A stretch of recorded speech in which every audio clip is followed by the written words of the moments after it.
Hello दोस्तों, कैसे हो? आपका स्वागत है तिरपान स्टडी सेंटर में। आज जो हम करने जा रहे हैं हिस्ट्री का चैप्टर अत्यंत महत्वपूर्ण है हर एक क्लास के बच्चों के लिए। खास तौर पे जो यूपीएससी एग्जाम तैयार करना चाहते हैं तो इस वीडियो का जो है फायदा उठा सकते हैं और ये काफी इंपॉर्टेंट भी उनके लिए रहेगा। चलिए देखते हैं हमारा आज टॉपिक क्या है। मुगल का जो है साम्राज्य का विस्तार किस प्रकार हुआ। देखिए बहुत काफ़ी इंपॉर्टेंट क्वेश्चन है कि मुगल एम्पायर का जो है भारत में विस्तार किस प्रकार हुआ। तो इसके लिए सबसे बड़ा जिम्मेवारी तो जाता है बाबर की। कहते हैं बाबर ने ही भारत में जो है मुगल साम्राज्य की स्थापना किया था और उसके बाद देखा जाए तो 250-300 साल तक जो है मुगल के साम्राज्य भारत में स्थापित थे। तो ये बहुत बड़ी बात आती है। ठीक है, अगर देखें पहला पॉइंट के अंतर्गत बाबर का आगमन। बाबर जो था 1526 से लेकर 30 ईस्वी तक अपना जीवन यापन किया और बहुत इंपॉर्टेंट समय अवधि में इसने जो है कार्य भी किया। यानी देखा जाए 4 वर्ष का जो है इसका राज्य शासन था, लेकिन बहुत काफ़ी सुचारू था। कहते हैं बाबर शुरू से ही जो है बचपन कुछ उम्र में आगे बढ़ा, 12 साल का हुआ तभी से जो है संघर्ष करता रहा, क्योंकि उसकी जब पिता की मृत्यु हो गई तो उसको बहुत तरीके से जो है उसको प्रॉब्लमों का सामना करना पड़ा और इस बेस में जो है उसने बहुत से युद्ध लड़े और तब जाके आखिरी वक्त में जब 4 साल बचा उसके जीवन का तो उसने भारत पर रुख किया और भारत में जो है कई राज्यों को अपने रूल रेगुलेशन और अपनी चालाकी से जो है भारत को जो है जीत लिया और उस समय से मुगल एम्पायर का जो है वहाँ पर नींव डालने में सफल हो गया। तो इसी पे जो है हम चर्चा करेंगे और जानेंगे कि आखिर इन सब चीज़ों में जो है बाबर ने किस चीज़ों का हेल्प किया, कैसे जो है अपने राज्यों को स्थापित करने में अपना महत्वपूर्ण योगदान दिया। तो आप जो है इसी तरह तिरपान से साथ बने रहें। कहते हैं बाबर का आगमन यानी समय काल जो है 1526 से लेकर 30 में भारत की आगमन हुई थी बाबर का। सन कहते हैं 1494 में 12 वर्ष की उम्र में अपने पिता की मृत्यु के उपरांत बाबर जो है ट्रांसकोयाना में एक छोटी सी जागीरी फरगाना की राजगद्दी पर बैठा।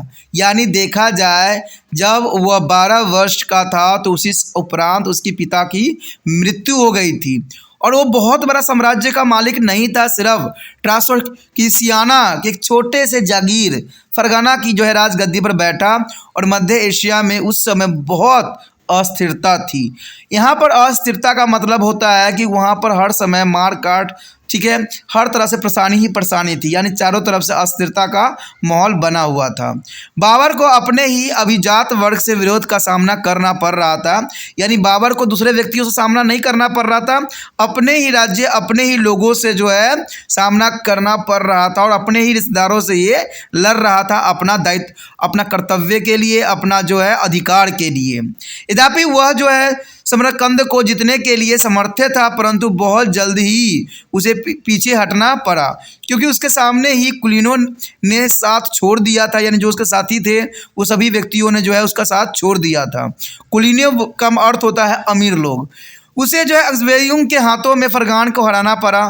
तो ये बहुत बड़ी उसके लिए विडंबना थी क्योंकि उस समय उसका सिर्फ 12 वर्ष का ही उम्र था। यहाँ पर एक इम्पोर्टेंट बात फैक्ट के रूप में था कि तैमूरियन यानी तैमूर वंश। कहते बाबर मध्य एशिया को जीतने वाला महान विजेता तैमूर और बहुत ही विशिष्ट महान विजेता चंगेज़ खान के वंश से था। अब देखिए कितना इम्पोर्टेंट बात यहाँ पर आ जाता है कि इसका जो था, कहते हैं बाबर जो था मध्य एशिया को जीतने वाला तैमूर और महान विजेता चंगेज़ खान के वंश से संबंधित था। अपनी माता के पक्ष से वह जो था मंगोल वंश से संबंधित था। यानी इसकी माँ जो थी मंगोल वंश से संबंध रखती थी। ये बहुत इंपॉर्टेंट बात है यहाँ पर यूपीएससी एग्ज़ाम वाले बच्चों के लिए कि उसकी माता जो थी यहाँ पर बाबर की वो जो थी मंगोल वंश से संबंध रखती थी और पिता की ओर से जो महान सेनानायक तैमूर से संबंध रखता था। तो आप समझ सकते हो कि कहते बाबर के खूनों में 2 राज्य वंश के खून दौड़ रहे थे और काफ़ी ये पावरफुल था। ठीक है, तैमूर वंश के संबंध होने के कारण मुगलों को जो है तैमूरियन भी कहा जाता है। यानी अगर देखिए जो है यहाँ पर मंगोल यानी तैमूरियन भी कहते हैं मुगलों को। ये बहुत इंपॉर्टेंट बात है कि तैमूरियन के नाम से भी जो है मंगोल जाने जाते हैं। और क्यों जाने जाते हैं? क्योंकि इसका संबंध, माता का संबंध मंगोल वंश से था और जो पिता का संबंध था वो था किससे? पता लग ही गया होगा आपको कि तैमूर से था, जो कि काफ़ी यहाँ इम्पोर्टेंट को दर्शाता है। मध्य एशिया में बाबर को शासन को आरंभिक काल में बहुत कठिनाई संघर्ष करना पड़ा और इस पूरी अवधि के दौरान वह जो है हिंदुस्तान की तरफ बढ़ने की योजना बनाता रहा, क्योंकि उसका सबसे पहला मकसद था कि हिंदुस्तान ही जीतना था, लेकिन उस समय कंडीशन उसके पक्ष में नहीं था। और अंततः जब 1517 में बाबर ने भारत की ओर बढ़ने का दृढ़ निश्चय किया, तो सबसे बड़ी बात थी कि उस समय जो था यहाँ पर लोधी वंश का अंत के कगार पे था, यानी जो शासक था वो बहुत ही कमज़ोर था और उसको हराना बहुत ही आसान था। ठीक है, क्योंकि कहते हैं कि उस समय बेशक अली बाबर के पास सैनिकों की कमी थी, लेकिन फिर भी उनके सैनिकों में एक जोश थी, एक अपने कुछ कर गुजरने की शक्ति थी, पावर थी।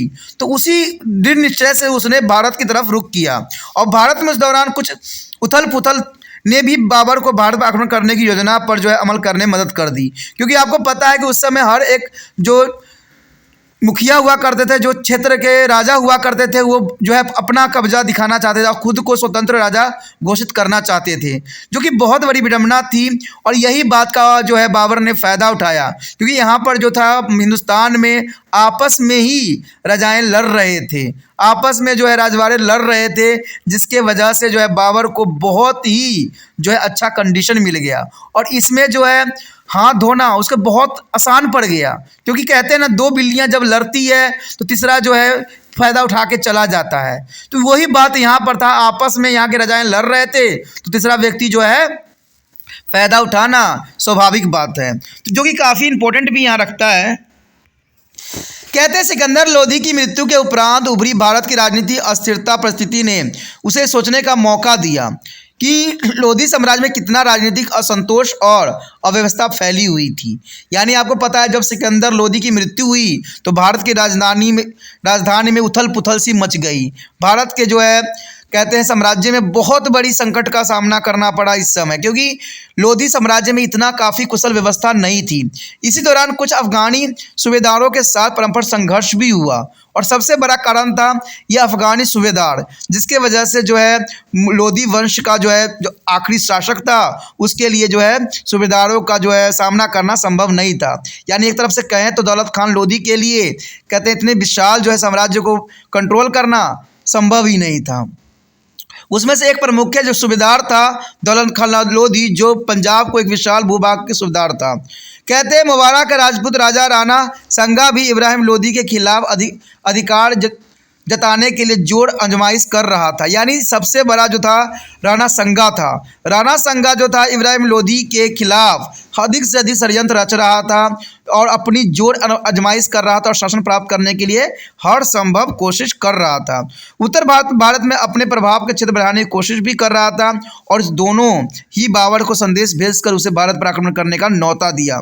यानी देखा जाए तो राणा संगा की जो है गलत नीति और उसको जो है अपने साम्राज्य को विस्तार और राज्य करने की जो लालसा थी, इन बातों से जो था बाबर के रास्ता को जो है साफ कर दिया। और देखा जाए तो राणा संगा ने ही बाबर को संदेश भेजा कि भारत की स्थिति सही नहीं है और वो आके यहाँ पर अपना अधिकार जताने की कोशिश करे।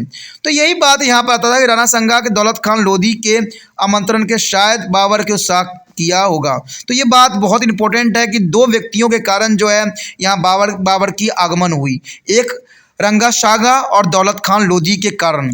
इन्हीं दोनों के कारण जो है भारत में आमंत्रण किया गया बाबर का और बाबर जो है बहुत उत्साह के साथ भारत पे आक्रमण करके कई हिस्सों को जीत लिया। बाबर फिर आए यानी 1519 से लेके 1520 ईस्वी। उसके पश्चात सिलाकोट और जो है पंजाब में लाहौर, जो कि 1524 को जीतने में कामयाब हुआ। यानी बाबर के देखे तो यहाँ पर अभियानों की जो लड़ी लगी वो काफ़ी इम्पोर्टेंट थी और भारत के लिए बहुत ही जो है सही नहीं था।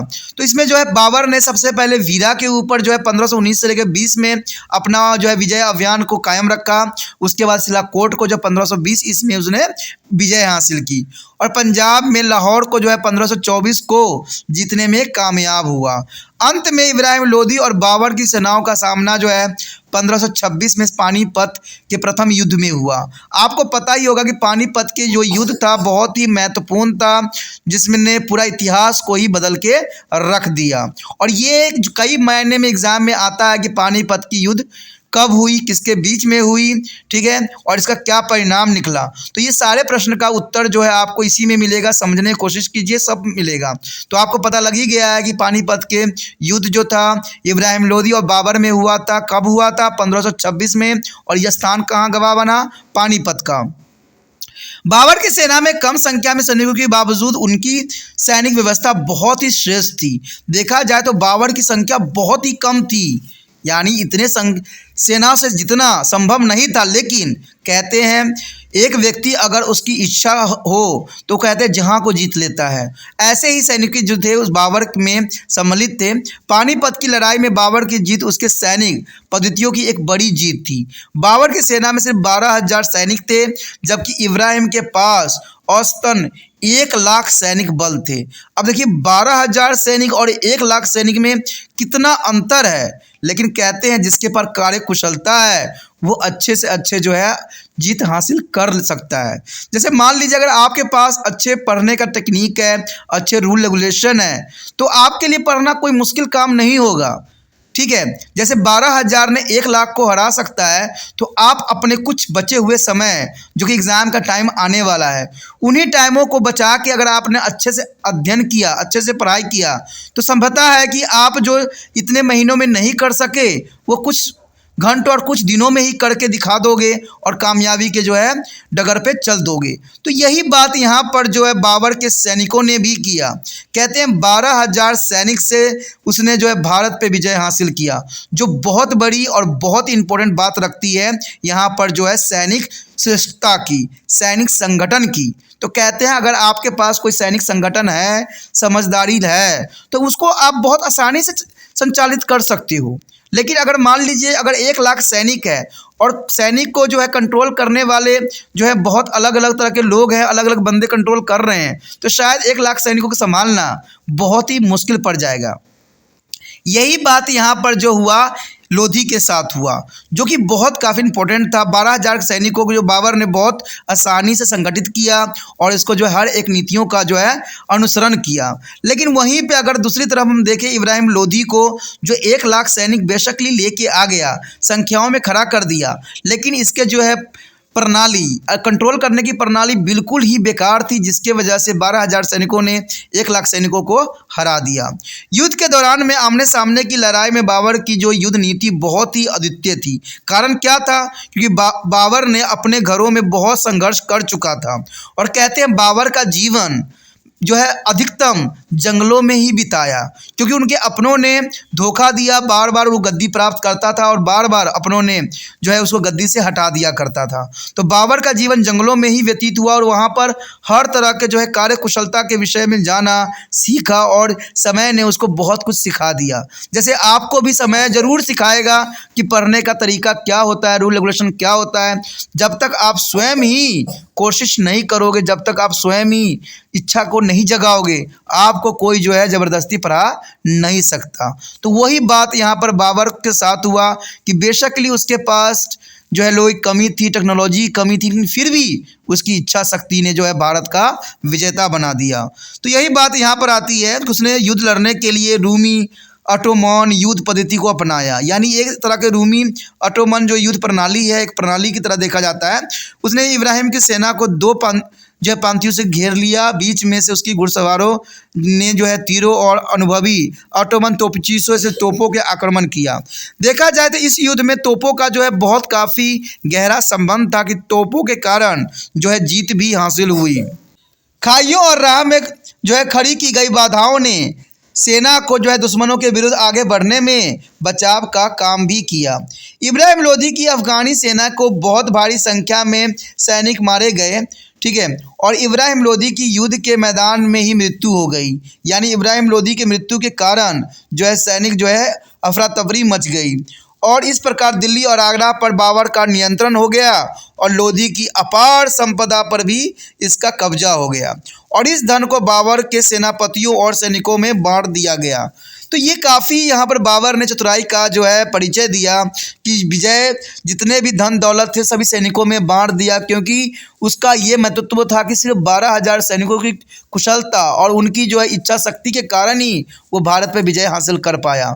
तो वो ये समझता था कि इस धन पे मेरा कोई अधिकार नहीं है, इस धन पे उन सभी सैनिकों का अधिकार है जो मेरे सामने लड़े और अपना जीवन को जो है आग के दरिया में झोंक दिया। तो इसलिए जो है यहाँ पर बाबर ने बहुत बड़ा फैसला किया कि इन धनों को जो है सेनापतियों और सैनिकों में बांट दिया जाए।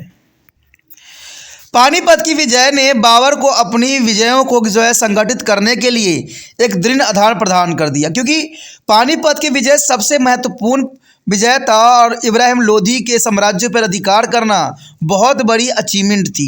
परंतु इस समय उसके इन समस्याओं का सामना करना पड़ा, लेकिन कुछ समस्याएं थी जो कि यहाँ पर बाबर को सामना करना पड़ा। वो यहाँ इस प्रकार थी, कहते उसके कुलीन वर्ग के लोग और सेनापति मध्य एशिया में वापस लौटने के लिए उत्सुक थे, क्योंकि उन्हें भारत का वातावरण पसंद नहीं था। सांस्कृतिक दृष्टि से भी वे खुद को जो है अजनबी महसूस करते थे। तो ये बहुत बड़ी समस्या बाबर के समक्ष था कि सेनापति हो, ठीक है, सेनापति कुलीन वर्ग सब के सब जो है आपस लौट जाना चाहते थे, ठीक है, क्योंकि उनको यहाँ के वातावरण पसंद नहीं था और यहाँ की संस्कृति में अपने आप को अजनबी महसूस करते थे। यहाँ की संस्कृति अलग था, इसलिए वो रहना यहाँ पसंद नहीं करते थे, जो कि बाबर की सबसे बड़ी समस्या थी। दूसरी बात थी कि राजपूत मेवाड़ा के राजा राणा संगा के नेतृत्व के अधीन अपनी शक्ति को एकजुट करने में लगे हुए थे और मुगल सेनाओं को खदेड़ना चाहते थे। देखिए, राजपूत मेवाड़ के राजा राणा संगा के नेतृत्व के अधीन अपनी शक्ति को एकजुट करने में लगे हुए थे, यानी राणा संगा जो था उसको ये विश्वास था कि अगर मैं बाबर को आमंत्रण देता हूँ तो वो मुझे राज्य जीत के मुझे जो होगा इब्राहिम लोधी के शासक बना देगा, उसके जो है सिंहासन बैठा देगा। लेकिन ऐसा नहीं हुआ। यहाँ पर राणा संगा को सबसे बड़ा धोखा मिला। बाबर ने स्वयं यहाँ पर जो है अपना साम्राज्य विस्तार का फैसला कर लिया, जिसके वजह से जो है राणा संगा आप सैनिकों को जो है इकट्ठा करने लग गया और जो है बाबर से युद्ध करने की में लग गया, जिसकी वजह से बाबर को बहुत बड़ी समस्याओं का सामना करना पड़ गया। तो ये काफ़ी इम्पोर्टेंट है, जिसने अपने कहते हैं जिसने कुआं खोदा वही कुएं में गिरा, तो बहुत काफ़ी इम्पोर्टेंट बात यहाँ पर शिक्षाप्रद है। कहते आगे देखा जाए तो अगर तीसरी पॉइंट पे नज़र करें तो यही बात दर्शाता है कि अफगानियों को यद्यपि पानीपत में हार का मुंह देखना पड़ा, परंतु अभी भी उसके सेना उत्तर प्रदेश जो है पूर्वी भाग बिहार बंगाल में शक्ति बनाई हुई थी। वो अपनी खोई शक्ति को पुनः संगठित करने में लगे हुए थे, जो कि बाबर का बहुत बड़ी जो है समस्याओं में से एक माना जा सकता है। आरंभ में बाबर ने अपने साथियों और कुलीनों को वहीं रुक रहने के लिए और जीते गए प्रदेश को संगठित करने में उसकी मदद करने के लिए राजी कर लिया। देखिए, ये उसकी अपनी जो है कुटिलता थी, जो कि साथियों को कुलीन वर्गों को जो है वहाँ पर रहने के लिए उसने मजबूर कर दिया और सभी साम्राज्यों को जो है सुगठित करने में उसने उससे मदद मांगी। इस कठिन काम में सफलता हासिल करने के बाद उसने अपने पुत्र हुमायूं को पूर्व में बसे अफगानियों को सामना करने के लिए भेजा था और मेवाड़ के राणा रसंगा बहुत बड़ी संख्या में राजपूत राजाओं को समर्थन एकत्र करने में सफल भी हो गए थे और इसमें प्रमुख थे जो जालौर, सिरोही, डूंगरपुर, अंबर, मेतार इत्यादि। यानी राजा राणा संगा ने जो है मुगल को हराने के लिए उसने सभी राजपूतों को इकट्ठा कर लिया। अब देखिए, यहाँ पर फिर से वही बात आती है कि राणा संगा जो था बाबर को आमंत्रण किया था, अब बाबर से उसको लड़ना पड़ रहा है। तो ये बहुत बड़ी समस्या जो थी यहाँ पर। चंदेरी और मेदिनी राय, मेवात के हसन खान और सिकंदर लोधी के छोटे बेटे महमूद लोधी भी अपनी सेनाएं सहित राणा संगा के साथ आ मिला। शायद राणा संगा को आशा थी कि बाबर काबुल वापस चला जाएगा, लेकिन बाबर को यही रुक रहने में राणा संगा की महत्वाकांक्षा का गहरा झटका लगा, ठीक है। और ये बहुत बड़ी इंपॉर्टेंट बात थी। बाबर को भी पूरी तरह से यह समझ आ गया था कि जब तक राणा संगा की शक्ति को छीन नहीं किया जाएगा तब तक भारत में अपनी स्थिति को संगठित करना उसके लिए संभव नहीं है, यानी संभव है ही नहीं, असंभव कार्य है। क्योंकि ये बात साफ शब्दों में था, क्योंकि कहते हैं अगर देखा जाए स्टार्टिंग में तो इसी ने जो है बाबर को आमंत्रण किया और उसका विश्वास था कि ये क्या करेगा, उसको जो है राज्य को जीत के जो है राणा संगा के हाथों सौंप देगा। लेकिन बाबर ने ऐसा नहीं किया, क्योंकि बाबर ने अपने ही देश में जो है अनजानों की तरह जीवन व्यतीत करता था, कभी जंगलों में कभी वहाँ। और उसने जो था यहाँ पर जो है उसको एक पृष्ठभूमि मिल गई, एक राज्य मिल गया, एक साम्राज्य मिल गया। उसको छोड़ के जाना बाबर के लिए सही नहीं था, इसलिए बाबर ने यहाँ पर ही अपना जो है शासन करने का निश्चय किया। और ये बात जो है राणा संगा को रास नहीं आई और ये बार बार राजपूतों को इकट्ठा करके बाबर पर आक्रमण किया करता था। और ये बात बाबर को भी समझ में आ गया कि जब तक जो है राणा संगा की शक्ति को छीन नहीं किया जाएगा, तब तक जो है भारत पे उसके लिए संगठित करना संभव कार्य नहीं था। बाबर और राणा संगा की सेनाओं का मुकाबला फतेहपुर सिकरी के पास एक स्थान खनावा में हुआ और सन 1527 में राणा संगा की हार हुई और एक बार फिर बाबर की बेहतरीन सैनिक युक्तियों के कारण उसे सफलता मिली, जो कि सबसे इंपॉर्टेंट सफलताओं में से माना जा सकता था। क्योंकि इब्राहिम लोधी की बात दूर थी हराना, लेकिन राणा संगा को हराना उसकी सबसे बड़ी अचीवमेंट थी। राणा की हार के साथ ही उत्तर भारत में उसे सबसे बड़ी चुनौती देने वाली ताकत बिखर गई, क्योंकि राणा संगा बार बार राजपूतों को इकट्ठा करके बाबर पर हमला करता था और इसकी शक्ति कमजोर नहीं थी। यद्यपि मेवाड़ के राजपूतों को जो है खनावा में गहरा आघात लगा, परंतु मेवाड़ में मेदिनी राय अभी भी बाबर को चुनौती दे रहा था।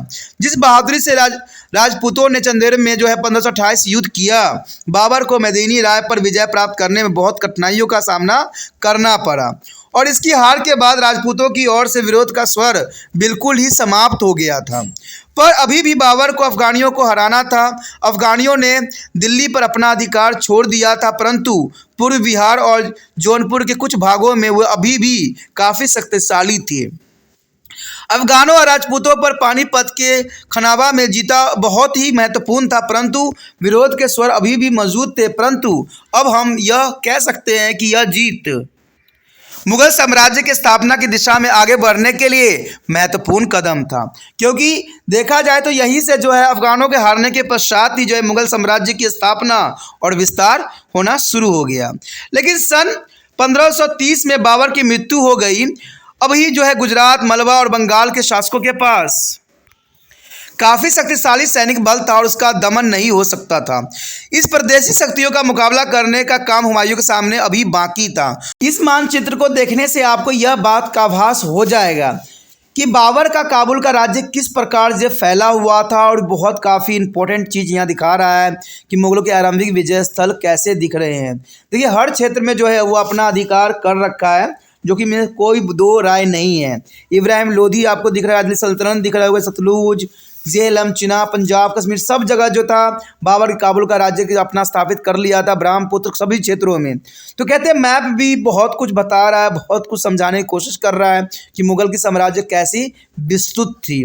और इसमें कोई दो राय नहीं है कि बाबर ने अपनी कुशलता से का जो है परिचय दिया और सबसे बड़ी बात थी उसका सैनिक संगठन। कहते हैं दोस्तों, जब तक आप किसी चीज़ की संगठन नहीं करोगे, जब तक अपने आप पे रूल रेगुलेशन लागू नहीं करोगे, तो वो चीज़ आपको प्राप्त नहीं होगा। ठीक है, जैसे आपको पढ़ाई भी होता है तो इसी बात पे निर्धारित होती है कि अगर आपको पढ़ने का टेक्निक कैसा है, आप कैसे जो है पढ़ना को पसंद करती हो। ठीक है, कुछ बच्चे जो होते हैं MCQ करके अपने आप को सोचते हैं कि मैं बहुत कुछ कर लिया हूँ। कुछ बच्चे जो होते हैं क्वेश्चन आंसर लर्न करके सोचते हैं कि मैं बहुत कुछ कर लिया हूँ। लेकिन कुछ बच्चे जो होते हैं समझदार होते हैं और वो क्या करते हैं, चैप्टरों का अध्ययन करते हैं। कहते हैं चैप्टरों के अध्ययन करने से एक फ़ायदा ये होती है कि हर एक छोटी से छोटी बातें आपको जो है अच्छे से समझ में आ जाता है। लेकिन अगर आप एक क्वेश्चन कीजिएगा तो क्वेश्चन का आंसर ही आपको आएगा समझ।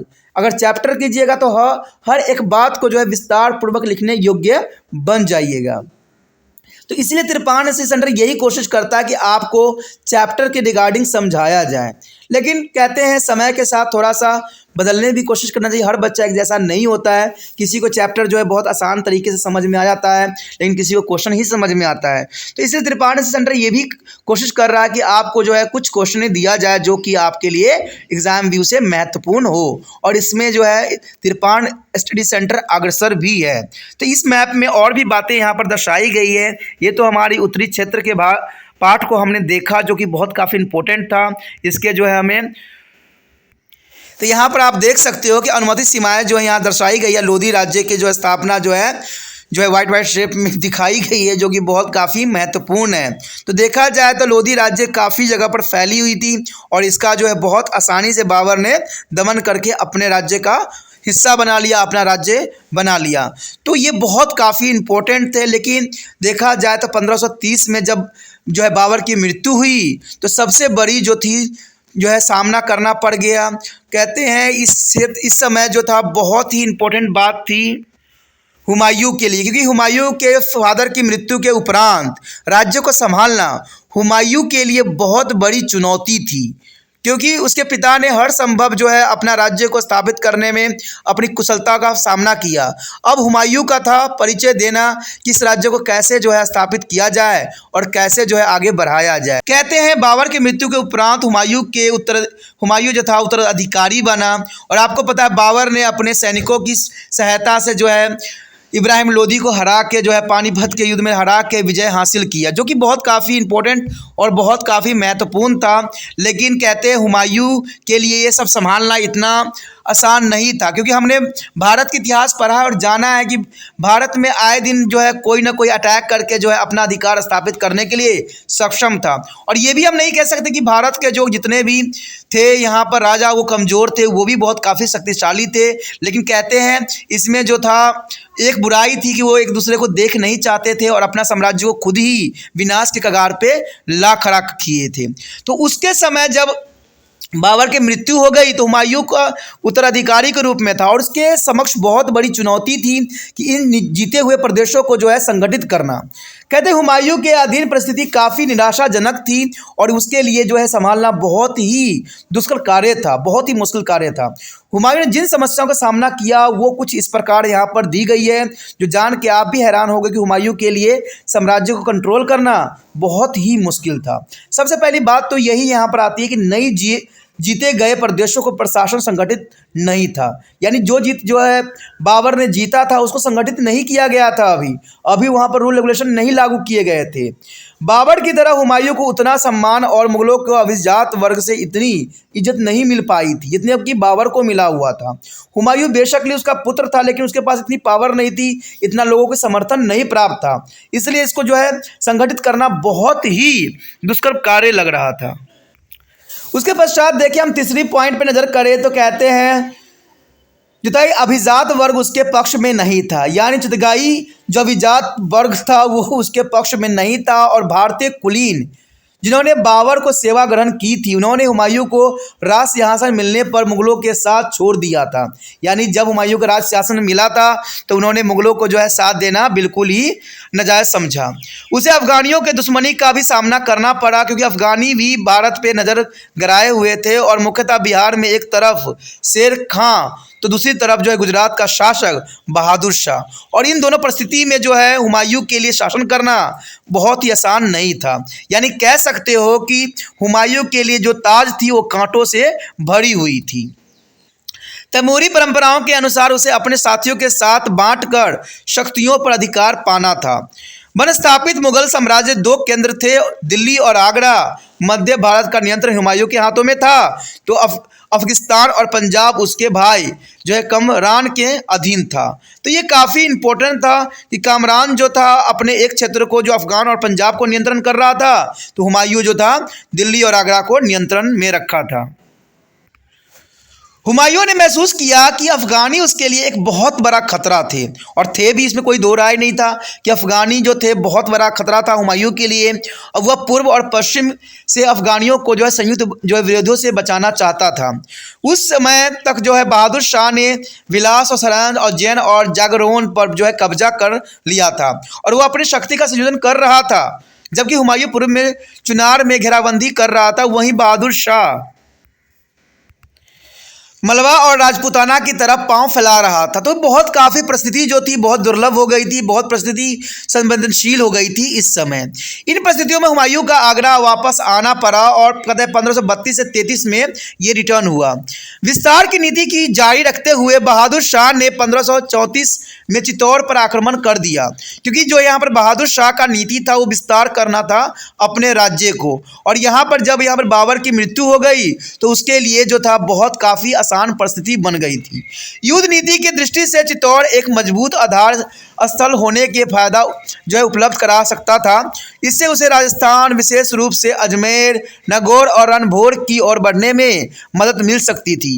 हुमायूं ने जो है मांडू पर जीत हासिल कर ली और यहीं पर जो है शिविर भी बना लिया, क्योंकि उसने सोचा कि यहाँ रहकर वह बहादुर शाह की गुजरात वापसी के रास्ते में रुकावट बन सकता है, जो कि बहुत बड़ी नीति के अंतर्गत आया था। आगरा से लंबी अवधि तक उसके अनुपस्थिति रहने के कारण दोआब और आगरा में बगावत शुरू हो गई और उसे तुरंत वापस लौटना पड़ गया।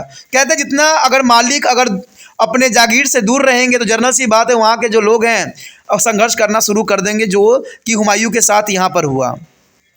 मांडू का नियंत्रण अब हुमायूं के भाई मिर्जा अस्कारी की जो संपत्ति में छोड़ दिया गया था, जिस अवधि के दौरान हुमायूं गुजरात में बहादुर शाह की गतिविधियों ने ढक रहा था। यानी जो है यहाँ पर हुमायूं ने जो है अपने भाई मिर्जा अस्कारी को जो है सारी संपत्ति और सारे जो है उत्तराधिकारी बना के गया हुआ था। तो कहते हैं उस अवधि में शेर शाह ने बंगाल और बिहार में अपनी दृढ़ कर चुका था, जो कि बहुत काफ़ी इंपॉर्टेंट भी था। अगर हम बात करें शेर शाह सूरी की उदय, आखिर शेर शाह सूरी था कौन और उसका उदय कैसे हुआ? शेर शाह सूरी के बारे में आप क्या जानती हो? कहते हैं फरीदाबाद में जिसे शेर खां और अंत में उसको शेर शाह कहा जाने लगा था। कहते हैं जौनपुर साम्राज्य के अधीन एक जागीरदार का पुत्र था, यानी शेर शाह सूरी एक जागीरदार का पुत्र मात्र था। उसके पिता हसन खां था, सुर था, यानी हसन खान सुर था। लोधी शासन के अधीन बिहार में सासाराम के जागीरदार था, यानी जब जो है लोधी वंश जो कार्यरत थी जो लोधी वंश का जो है साम्राज्य था, उस समय सिर्फ शेर शाह सूरी के पिता जो था एक सासाराम के जागीरदार था सिर्फ, यानी एक क्षेत्र का सिर्फ जागीरदार था। शेर शाह अपने पिता के जागीरों के प्रशासनिक कार्य में उसकी मदद करते थे, यानी देखा जाए तो शेर शाह अपने पिता के हर संभव कोशिश करते थे कार्य करने में। बाद में उसके अपने पिता के संबंध में मतभेद हो गया, यानी पिता और जो है बेटे में लड़ाई हो गया और वह उनके छोड़कर चला गया, यानी शेर शाह वहाँ से चला गया। उसने अफगानी कुलीनों के अधीन सेवा करनी शुरू कर दी और 1524 में उसके पिता की मृत्यु के बाद इब्राहिम लोदी ने उसे उसके पिता की जागीर दे दी, यानी जब 1524 में पिता की मृत्यु हुई तो इब्राहिम लोदी ने उसको जो है उसके पिता के जागीर आपस लौटा दिया शेर शाह को। जहांगीर का कब्जा लेने के लिए उसे अपने परिवार के साथ लड़ाई भी करनी पड़ी, यानी परिवार में भी और व्यक्ति थे जो है शेर शाह से लड़ाई किया। उसने अपने पिता की जागीर को बहुत ही प्रभावी ढंग से व्यवस्थित किया और उसने सैनिक और प्रशासनिक कार्य में बहुत जो है दृढ़ता हासिल कर ली, यानी छोटे से जागीर में उसने जो है बहुत बड़ी जागीर की जो है ज्ञान प्राप्त कर लिया। तो यही बात तिरपान नसीह सेंटर भी कहता है कि आपने इस छोटे से पॉइंटों को, छोटे से चैप्टरों को आप इतना अच्छे समझो कि इससे जो है आपका जो है माइंड का विस्तार हो और आप हर सक्षम जो है इसे लिखने के लिए कैपेबल हो जाओ, जैसे कि यहाँ पर शेर शाह सूरी ने किया। यानी शेर शाह सूरी की जागीर बहुत बड़ी नहीं थी, लेकिन फिर भी उसने ऐसा कार्य कुशलता दिखाई कि उस क्षेत्र में जो है काफ़ी समृद्धि आ गई। उसकी योग्यता ने उसे अफगानों का नेता बना दिया। देखिए कहते हैं किसी व्यक्ति की अगर योग्यता अच्छी हो, चाहे वो कोई भी वंश का हो, किसी भी जाति का हो, वो जो है हमेशा नेता ही कहलाता है, क्योंकि योग्यता जो है बहुत काफ़ी इंपॉर्टेंट रखता है और ये जो है कार्यकुशलता की योग्यता आपको समझने और पढ़ा लिखा होने से ही आपके अंदर विकसित होगी। कहते हैं धीरे धीरे उसका प्रभाव बढ़ता गया और बंगाल के जो है महमूद शाह को हरा दिया। अब कहते हैं जब ये अपने क्षेत्र में पावरफुल बन गया तो इसकी जो महत्वाकांक्षा दूसरे राज्यों पर भी नज़र चली गई और इसका सबसे बड़ा उदाहरण प्रस्तुत तब हुआ जब बंगाल के महमूद शाह को उसने हराकर वहाँ पर राज्य की स्थापना किया। पूर्वी प्रदेशों में बहुत ही शक्तिशाली सैनिक कमांडर बनकर उभरा, यानी पूर्वी प्रदेश में देखा जाए तो बहुत बड़ा विशाल शक्तिशाली कमांडर बन गया वो। कहते हैं कमांडर बन गया और शेर शाह बिहार में अपनी स्थिति मजबूत करने का प्रयास करता रहा। उसे बिहार में कई प्रमुख अफगानी अभिजातों और बंगाल के शासक से अनेक लड़ाई लड़नी पड़ी और अंत में वह पूर्वी भारत में खुद को अत्यंत शक्तिशाली अफगानी प्रमुख के रूप में स्थापित करने में सफल हुआ।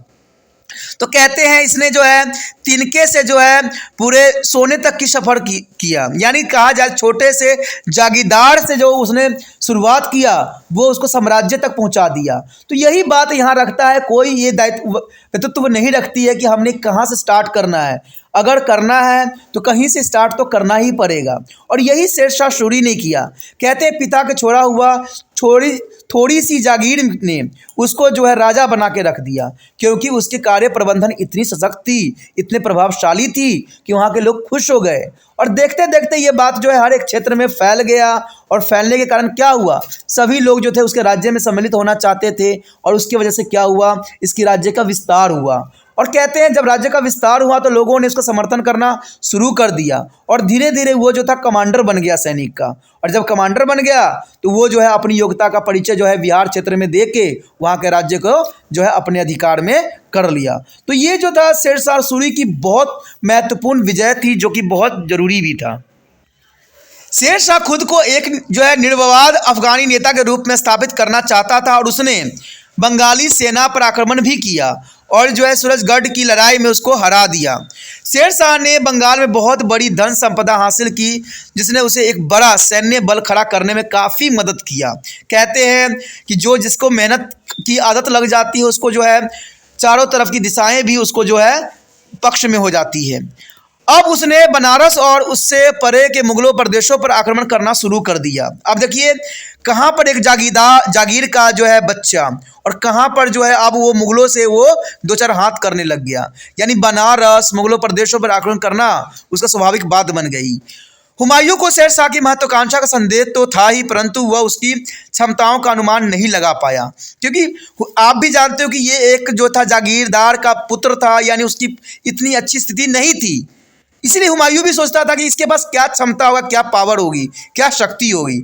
लेकिन हुमायूं ने ये सबसे बड़ी गलती कर ली कि उसकी क्षमताओं का अनुमान नहीं लगा पाया, और उसने अपने जौनपुर के गवर्नर जो है हिंदू बेग से कहा कि वह शेरशाह की गतिविधियों पर नजर रखे। इस बीच शेरशाह ने 1538 ईस्वी में बंगाल की राजधानी गौड़ पर जो है जीत हासिल कर ली।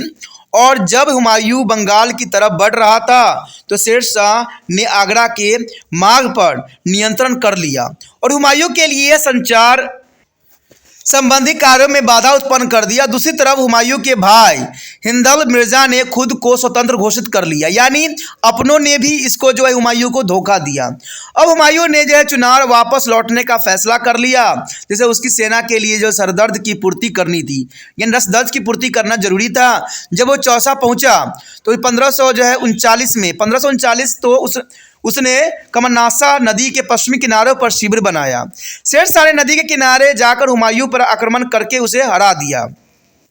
यानी देखा जाए तो शेरशाह ने नदी के किनारे जाकर हुमायूं पर आक्रमण करके उसे हरा दिया, और शेरशाह ने खुद को स्वतंत्र राजा घोषित कर दिया। हुमायूं बच सकता था, परंतु उसकी अधिकांश सेना नष्ट हो चुकी थी, और वह बहुत मुश्किल से वह आगरा पहुंच पाया। उसका भाई कमरान जो था आगरा से निकलकर लाहौर की तरफ बढ़ गया था, और हुमायूं बहुत थोड़ी सी सेना के साथ अकेला रह गया था। अब शेरशाह भी आगरा की तरफ बढ़ने लगा, और हुमायूं भी अपनी सेना को लेकर आगे बढ़ने लगा।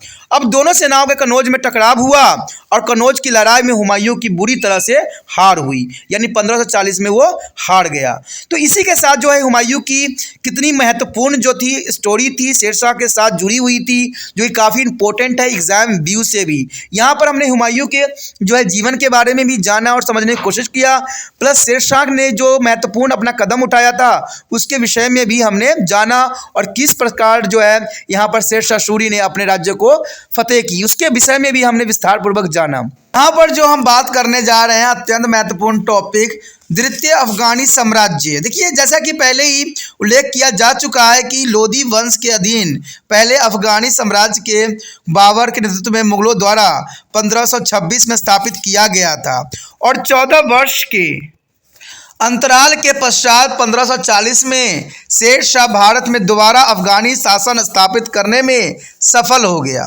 यानी काफ़ी इम्पोर्टेंट था, क्योंकि ये बात बहुत ज़रूरी थी, क्योंकि इसके पहले जो है इब्राहिम लोदी का साम्राज्य था, लेकिन शेरशाह सूरी ने अफगानियों का जो है शासन स्थापित करके जो है बहुत बड़ी जो है सफलता का परिचय दिया। शेरशाह और उसके उत्तराधिकारियों ने 15 वर्ष तक राज्य किया, और इस अवधि के द्वितीय अफगानी साम्राज्य काल के रूप में जाना जा सकता है। और इस अफगानी शासन का स्थापक शेर खान रन कौशल में कुशल और योग्य सेना नायक हुआ करता था।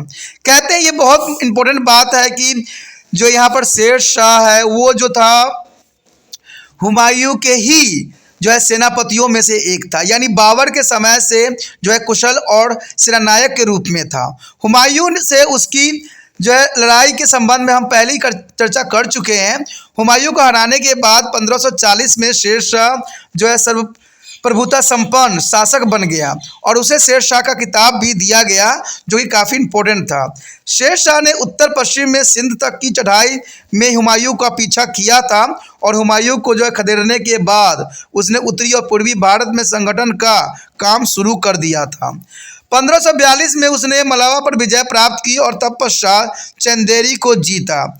राजस्थान में उसने जो है मरवाड़ा, रणभोर, नागौर, अजमेर, मेरता, जोधपुर और बीकानेर के विरुद्ध लड़ाई लड़ी। उसने बंगाल में बागी अफगानियों को हराया और 1545 तक उसने जो है सिंध और पंजाब से लेकर पश्चिम में लगभग पूरे राजपूताना पर और पूर्व में बंगाल तक क्षेत्रों में खुद को जो है सर्वोच्च शासक के रूप में स्थापित कर लिया था।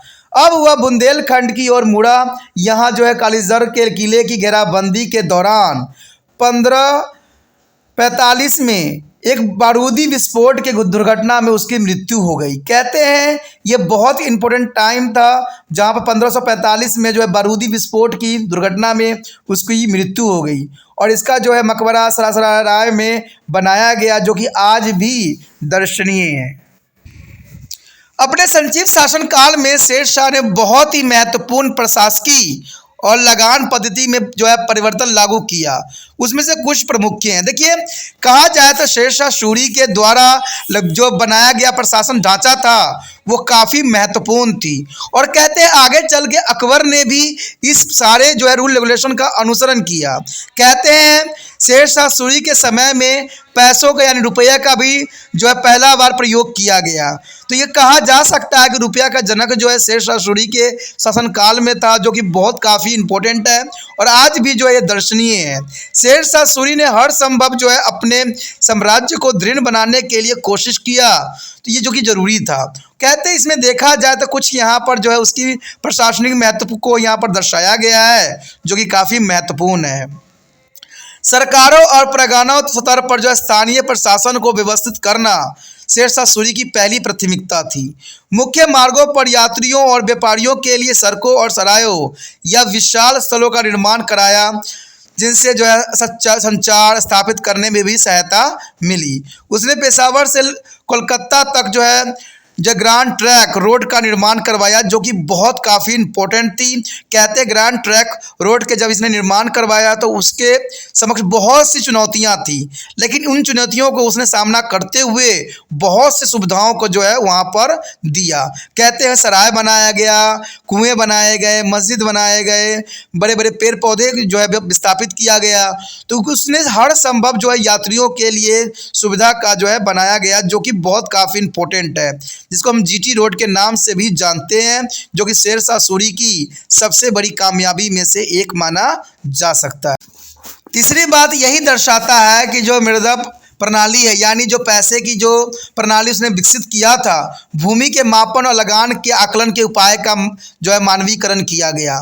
तो ये काफ़ी इम्पोर्टेंट था, जहां भूमि मापन, लगान के आकलन सभी को जो है आज आधुनिक युग की तरह जो है शेर शाह सूरी ने किया। तो इससे आप समझ सकते हो कि शेर शाह सूरी की जो है दिव्य दृष्टि थी, यानी वो दूर की बातों को जानता था, तभी जो है काफ़ी अच्छा प्रशासक था। बेशक इसकी मृत्यु जो है एक दुर्घटनावश हुई, जो कि बहुत दुखदायक परिस्थिति थी। सेना का पुण्य गठन और घोड़े के दागने की प्रथा को पुण्य शुरू करना इसी के समय काल में हुआ था और आगे चल के अकबर ने भी इस बात का अनुसरण किया था कि सेना का जो है पुण्य गठन और घोड़े को दागने की प्रथा इसके दौरान चलाई गई, तो ये काफ़ी समय तक चलती ही रही। यानी शेर शाह सूरी की जो है प्रशासक नीति बहुत ही अच्छी थी। उसके बाद पांचवा पॉइंट देखें तो न्यायिक प्रणाली को व्यवस्थित करना शेर शाह सूरी की सबसे बड़ी जो है शासक में से एक माना जा सकता है। यानी कार्य प्रणाली के रूप में देखें तो न्यायिक प्रणाली उसने बहुत अच्छी विकसित किया था और हर संभवतः जो है न्याय को जो है उचित ठहराया था। शेर शाह का उत्तराधिकारी बना उसका पुत्र इस्लाम शाह। कहते इस्लाम शाह उसका उत्तराधिकारी बना और इस्लाम शाह को अपने भाई जो है आदिल खान और कई अन्य अफगानी अभिजातों के साथ अनेक लड़ाई लड़नी पड़ी थी और 1553 में उसकी मृत्यु हो गई। और धीरे धीरे अफगानी साम्राज्य शक्तिहीन होता गया और इसी मौके का फ़ायदा उठाकर हुमायूं ने फिर भारत की तरफ बढ़ना शुरू कर दिया और 1555 तक आते आते उसने फिर से अपना खोया साम्राज्य वापस छीन लिया और द्वितीय अफगानी साम्राज्य को फिर से समाप्त कर दिया। तो कहते हैं जब शासन कमज़ोर होती रहेगी तो दूसरे बंदे जो है बहुत आसानी से जो है उस पर अधिकार कर लेते हैं। तो इसमें कोई दो राय नहीं है और यही यहाँ पर हमें देखने को मिला कि शेर शाह सूरी के उत्तराधिकारी इतने सशक्त नहीं थे, इतने पावरफुल नहीं थे, जिसका फ़ायदा हुमायूं ने उठाया और हुमायूं ने बड़ी सरलता के साथ जो है उसको तहस नहस कर दिया। पर जो हम चर्चा करने जा रहे हैं महत्वपूर्ण टॉपिक अकबर से लेके औरंगजेब तक मुगल साम्राज्य। देखिए हम बारी बारी सभी राजाओं के बारे में पढ़ेंगे कि मुगल एम्पायर का कैसे विस्तार हुआ। अब तक हमने जो है बाबर के हुमायूं के बारे में विस्तार पूर्वक जान चुके हैं, समझ चुके हैं, लेकिन कहते हैं बाबर और जो है हुमायूं के समय जो है अकबर का संतुलन जो थी वो सिर्फ व्यवस्थित हो रही थी, पूरे तरह से राज्य करने योग्य नहीं हुआ था। क्योंकि आपने देखा था कि शेर शाह सूरी ने जो है अकबर को जो है पिता हुमायूं को हराकर जो है शासन पे फिर से नियंत्रण कर लिया था। लेकिन अकबर के टाइम ये सुचारू रूप से चला। कहते हैं अकबर जो था उस समय सिर्फ 13 वर्ष की आयु का था जब उसकी पिता की मृत्यु हो गई और सारा भाग दौड़ जो है उसके कंधों पर आ गया। कहते हैं इतने कम उम्र में जो है खुद को संभालना बहुत बड़ी बात होती है और अकबर ने बेखूबी इस बातों को जो है निभाया और जाना। तभी देखते हैं कि यहाँ अकबर ने काफ़ी समय तक जो है अपना शासन जो है चलाता रहा। कहते 1605 ईस्वी में इसकी मृत्यु हो गई। तो कहा जा सकता है कि 50 वर्ष तक जो है बहुत काफ़ी अच्छी राजनीतिक चलाई, जो कि बहुत बड़ा इतिहास में इसका समय अवधि देखी जा सकती है। तो यही बात यहाँ अकबर को भी निर्धारित करती है। अकबर कहते हुमायूं की मृत्यु के समय अकबर केवल 13 वर्ष का ही था जब उसके पिता की मृत्यु हुई। अकबर पंजाब में कलानौर में था, इसलिए 1556 में उसका राज्याभिषेक जो कलानौर में ही हुआ। क्योंकि कलानौर में था इसलिए उसके पिता की मृत्यु के पश्चात उसका राज्य अभिषेक जो था 13 वर्ष की उम्र में ही किया गया। उसके शिक्षक और हुमायूं के प्रिय विश्वासपात जो है बैरम खान थे। आपको पता होगा कि हुमायूं, ठीक है, उस हुमायूं के जो प्रिय और विश्वास पात्र बैरम खान, जो कि देखा जाए तो अकबर का शिक्षक भी था, ठीक है। और कहते हैं 1556 से लेकर 1560 तक मुगल साम्राज्य के दरबारी प्रशासक की तरह काम भी किया। यानी यहाँ पर बैरम खान ने बहुत काफ़ी इम्पोर्टेंट अपना योगदान दिया। कहते हैं 4 साल ही लेकिन शासन किया, लेकिन बहुत इम्पोर्टेंट जो है उसने मुगल साम्राज्य को जो है स्थगित किया और जो है काफ़ी जो है नियंत्रित किया। उसने खाने खाना की उपाधि प्राप्त करके राज्य में वकील का पद भी हासिल कर लिया था। उसकी दरबारी प्रशासन की अवधि के दौरान उसकी प्रमुख सफलताओं में एक थी। और 1556 में जो है पानीपत के दूसरे युद्ध में हुमायूं और अफगानी सेनाओं को हार जो कि मुगल साम्राज्य के लिए बहुत गंभीर खतरा बनी हुई थी। यानी ये बहुत काफ़ी इंपॉर्टेंट था। 1556 में पानीपत के दूसरे युद्ध में हुमायूं और अफगानी सेनाओं को हरा के जो है खाना खान यानी बैरम खान ने ये साबित कर दिया कि बहुत ही ये प्रिय मित्र भी हो सकता है और विश्वास पात्र भी हो सकता है। अब बात हम यहाँ करें बैरम खान, क्योंकि बैरम खान इतना इम्पोर्टेंट था। बेसिकली 4 वर्ष के लिए जो है मुगल साम्राज्य से जुड़ा था, लेकिन बहुत काफ़ी इम्पोर्टेंट था इसके लिए। तो इसके बारे में जानना भी हमारे लिए दिलचस्प रहेगा। कहते हैं बैरम खान मुगल साम्राज्य के सभी मामलों में 4 वर्ष तक सबसे ऊंचे स्थान पर रहा और इस अवधि के जो है बैरम खान की दरबारी प्रशासन काल के रूप में जाना भी जाता है। और इस कालखंड में उसने अपने प्रिय कुलीनों को महत्वपूर्ण पदों पर नियुक्त भी किया और बैरम खान बहुत ही शक्तिशाली दरबारी प्रशासक के रूप में उभर के सामने आया। वो बहुत ही घमंडी बन गया, अभिजातों का एक वर्ग उसका विरोधी भी हो गया था। उन्होंने अकबर को भी अपनी बातों से प्रभावित कर दिया था और इस समय तक अकबर भी सब कुछ अपने पूरे नियंत्रण में लेना चाहता था। उसने बैरम खान को हटा दिया और बैरम खान के प्रतिरोध किया, परंतु हार गया। अकबर ने उसे माफ़ कर दिया और सेनावृत्त होने के जो अनुरोध भी किया। उसने हज के लिए मक्का जाने का फैसला किया और अहमदाबाद के पास अफगानी द्वारा उसकी हत्या कर दी गई। जब उसकी हत्या हो गई तो कहते हैं उसके पश्चात अहमदाबाद के पास जो उसकी हत्या हुई उसके बाद उसका बेटा बाद में अकबर के दरबार में एक बहुत ही प्रभावशाली दरबारी बना और अब्दुल रहीम खान एक खान के नाम से प्रसिद्ध हुआ, यानी अब्दुल रहीम खाने खां, जो कि काफ़ी इम्पोर्टेंट नाम से इसको जो है विख्यात किया गया। उसके पश्चात हम देखें अपनी आरंभिक समस्याओं को हल करने और राज्य पर अपना पूरा नियंत्रित स्थापित करने के बाद अकबर ने विस्तार की नीति को अपनाया और उस समय देशों में फैली कुछ मुख्य राजनीतिक शक्तियां थी, तो उसी के विषय में हम चर्चा करने जा रहे हैं। कहते हैं राजपूत जो पूरे देश में स्वतंत्र सूबेदारों और राजाओं के रूप में फैले हुए थे और मुख्य रूप से राजस्थान में केंद्रित थे, जो कि काफ़ी इम्पोर्टेंट था। उसके पश्चात दूसरी पॉइंट यही दर्शाता है कि अफगानियों ने जो है मुख्यतः गुजरात, बिहार, बंगाल पर राजनीतिक नियंत्रण कर रखा था।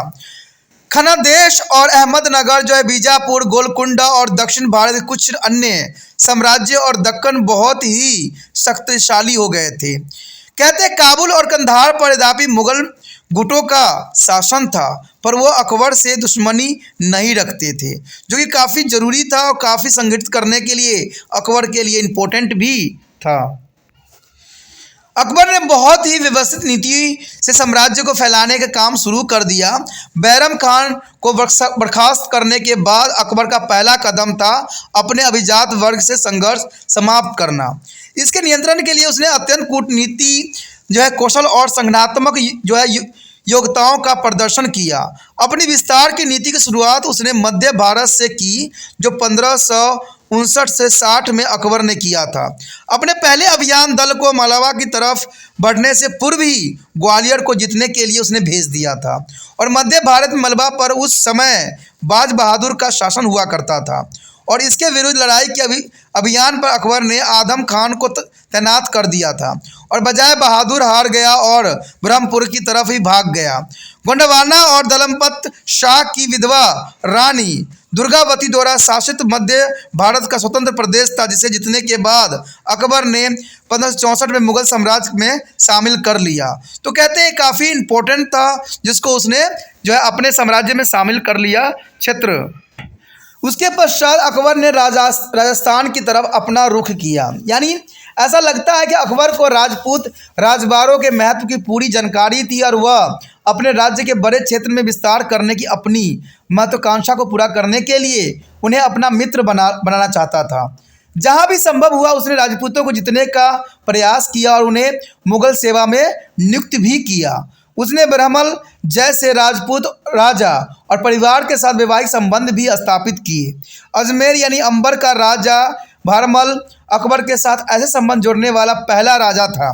मेरवता और जोधपुर जैसे राजपूत साम्राज्य पर भी उसने बहुत आसानी से जीत हासिल कर ली थी, परंतु मेवाड़ा शासक महाराणा प्रताप अभी भी मुगलों के लिए गंभीर चुनौती बन के खड़े हो रखे थे और उन्होंने अकबर के सामने हथियार नहीं डाले थे।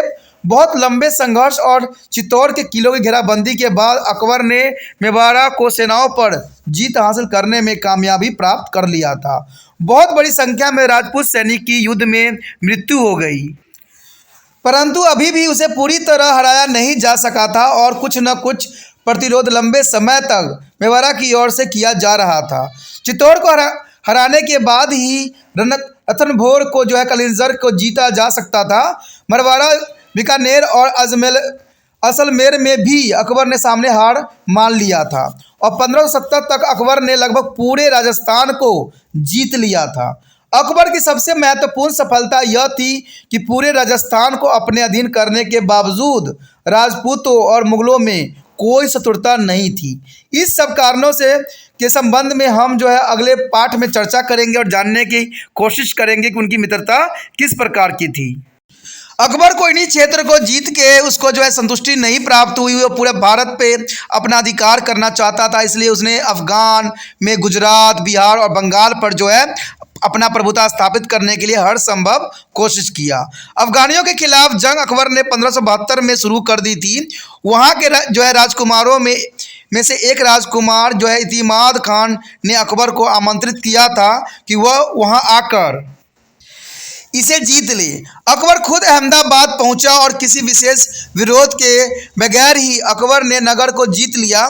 सूरत ने जो है मजबूत किलाबंदी करके कुछ विरोधी जताया, परंतु उस पर भी अकबर ने जीत हासिल बखूबी कर ली। बहुत छोटी सी अवधि के दौरान अकबर ने गुजरात के अधिकांश राजवाड़ों पर कब्जा कर लिया और अकबर ने गुजरात को एक संगठित करके उसे एक प्रदेश बना दिया और इसे मिर्जा अजीज कोका को शासन के अधीन करके खुद राजधानी वापस आ गया।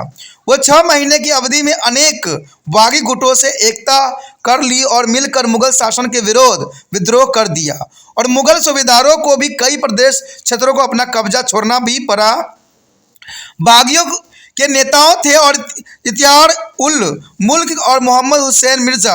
अकबर ने आगरा में विद्रोह की खबर सुनी तो वह अहमदाबाद के लिए निकल पड़ा। अकबर बहुत तेज गति से आगे बढ़ा और 10 दिन के अंदर अहमदाबाद पहुंच गया। बादशाह ने बहुत ही जल्दी विद्रोह को कुचल दिया, जो कि बहुत बड़ी जो है कामयाबी थी।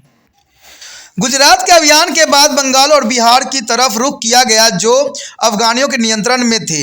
1574 में अकबर ने मुनीम खाना खां के साथ बिहार की तरफ बढ़ा और बहुत कम समय में ही हाजीपुर और पटना जीत लिए गए और जो है गौर बंगाल की ओर जीत लिया गया।